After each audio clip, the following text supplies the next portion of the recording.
नमस्कार जय जगन्नाथ केमती अच्छा सांग मैंने निहाती भल थे मुझे भलर अच्छी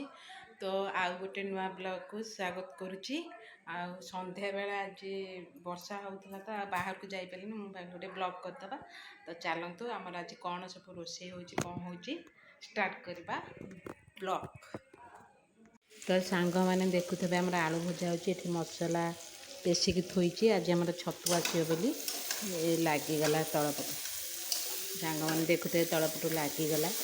टे मोबाइल जाइए तो सांग मैंने इना छतु आसब आसनी से आसिया ना गाड़ी तो छतु इना आसब आमर हम मुझे देखते आलू भाजुची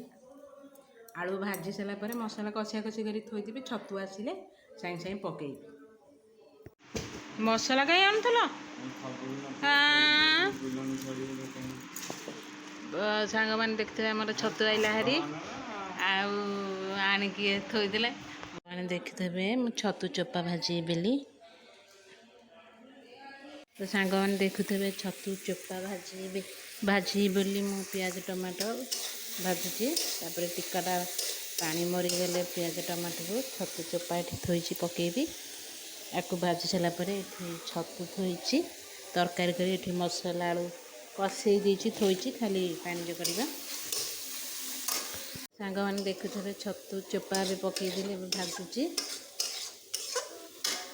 कौन छतु चोपा पियाज टमाटो मसला पकई सांग मैंने कर खाते भल लगे छतु भाजुची छतु भाजिले कौन हम तरकारी झोलटा तो सांग मैंने आमर छतु तरकारी हो गला नालिया नालिया झोल भल लगे सब्सक्राइब करदे।